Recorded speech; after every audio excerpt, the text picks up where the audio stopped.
Hello guys! Welcome back again to my YouTube channel! And it's me, Chading! Yes, and for today's video guys, meron naman po tayong gagawing rebonding tutorial. Ayan, meron po tayong gagamitin ngayon na isang product ulit. As you can see guys, doon sa previous rebond natin na in-upload ko, doon sa previous na in-upload ko na video, meron po tayong ginamit doon na isang product na pang rebond, which is the Bremode na coffee rebonding cream. At ngayon guys, ang gagamitin naman po natin sa ating client ay Bremode din. Pero guys, hindi po ito coffee rebonding cream. Ito po ay ito ang gagamitin natin sa ating client, yung Bremode na original variant. So syempre, nandito ang kanyang letter A, yung strengthening cream. At saka nandito naman po ang kanyang letter B na neutralizing cream. Di ba? Magkaiba ang kanilang packaging guys. Kasi yung coffee rebonding ay yung pouch niya nasa loob ng box. So ito yun guys, yung ginamit natin yung nakaraan. Ito ang ginamit natin doon sa client natin, yung Bremode na coffee rebonding. So ang gagamitin naman po natin ngayon ay itong original variant ng Bremode. So mag-start na po tayo guys. So keep on watching guys kung magwo-work din pa ito ang gamot na ito doon sa ating kliyente.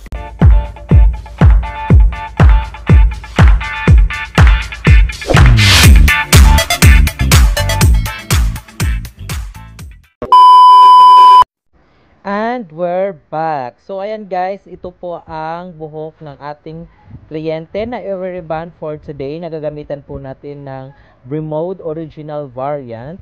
As you can see guys, meron na po siyang previous rebond at saka previous na color. At ang kanyang previous color guys is just like a few months ago. Parang 2 to 3 months na po siya. At ang kanyang rebond na po ay 1 year ago. So ayan, i-rebond po ito natin. Kasi kung mag-work din po ang gamot na ito.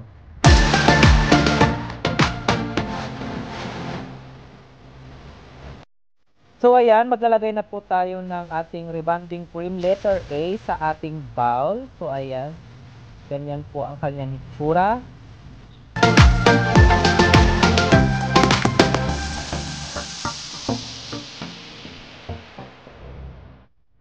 At ngayon naman guys, a-applyan na po natin ang ating client ng rebonding cream A.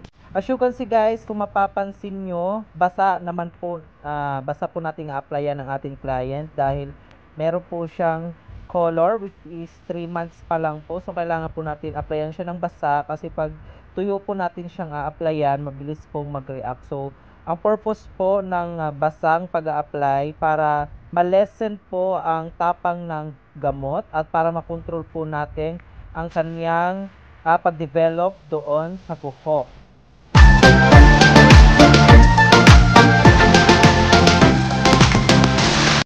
At syempre guys, since meron na po siyang regrowth at dating na-rebond na din po siya, so unahin po natin a-applyan ang regrowth parts. So ihuli po natin yung rebonded part para hindi po masunog ang parts na na-rebond na.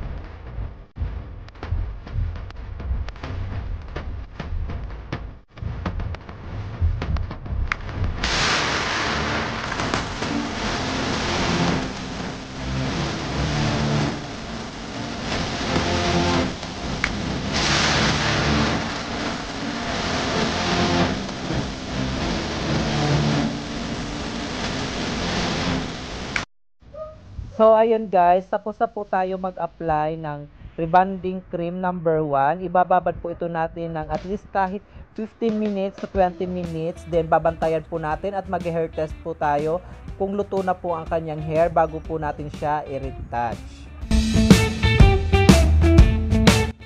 So ayan guys, magna-knot test na po tayo, magte-test strands na po tayo. Tingnan nyo guys yung ating pagte-test strands para malaman nyo if luto na ang buhok. So ayun, napansin nyo guys, bumuka pa ang buhok ng ating kliyente. So meaning to say, hilaw pa po yan. So i-extend po natin yan.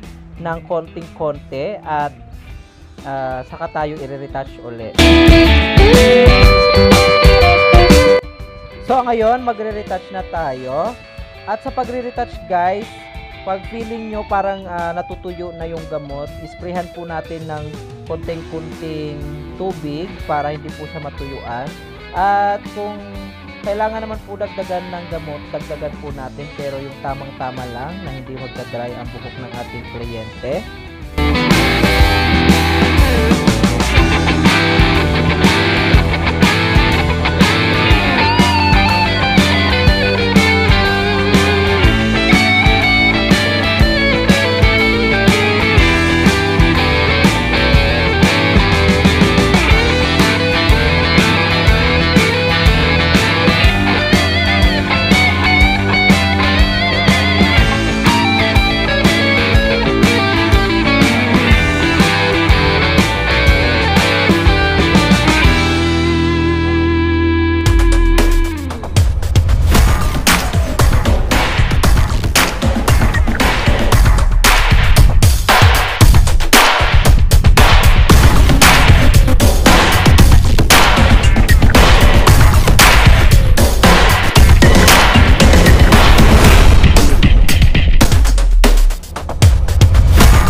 So ayun guys, magna-knot test ulit tayo. Ite-test natin kung luto na po ang kanyang hair. So ayan.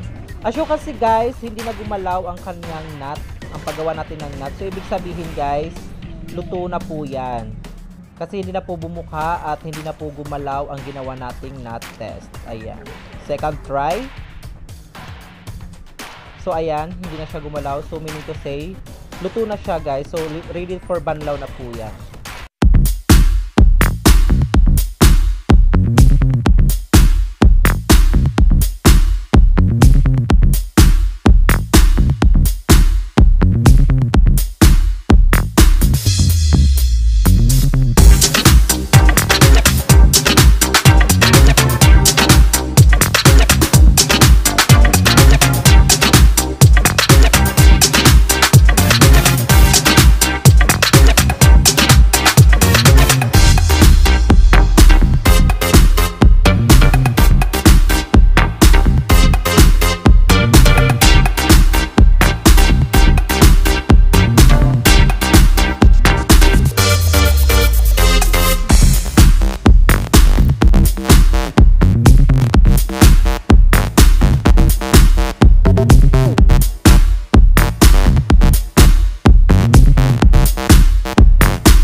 So ayan, pagkatapos po natin ma-blower ang ating rebond guys, yung buhok ng ating kliyente, magpa-plancha na po tayo ngayon.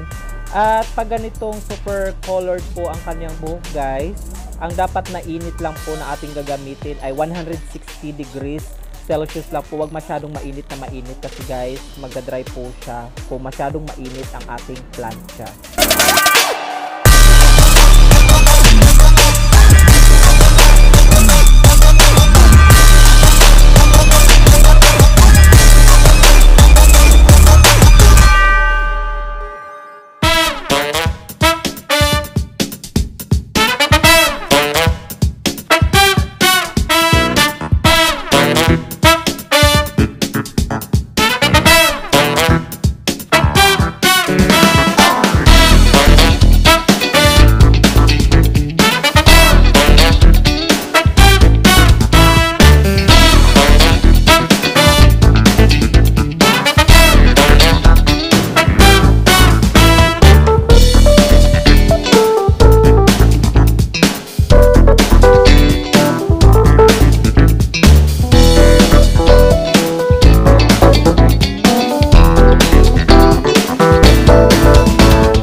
we go guys, tapos na tayo magplansya. Ngayon isusunod naman po natin ang neutralizing cream o yung letter B. So ayan po, nakikita nyo, sinasali na po natin sa mahiwagang bowl.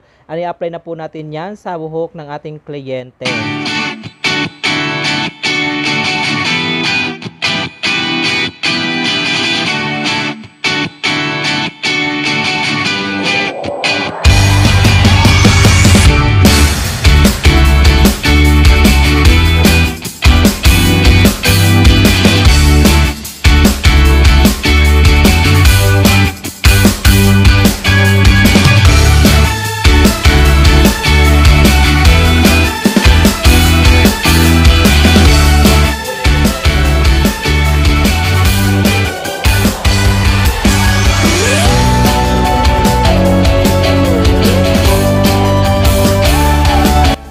So pagkatapos po na-applyan guys, ibabad po ito natin ng 30 minutes. Then banlawan na rin po natin. At lagyan po natin ng treatment as much as possible para hindi po siya mag-dry at maging glossy po ang ating reband at silky and smooth.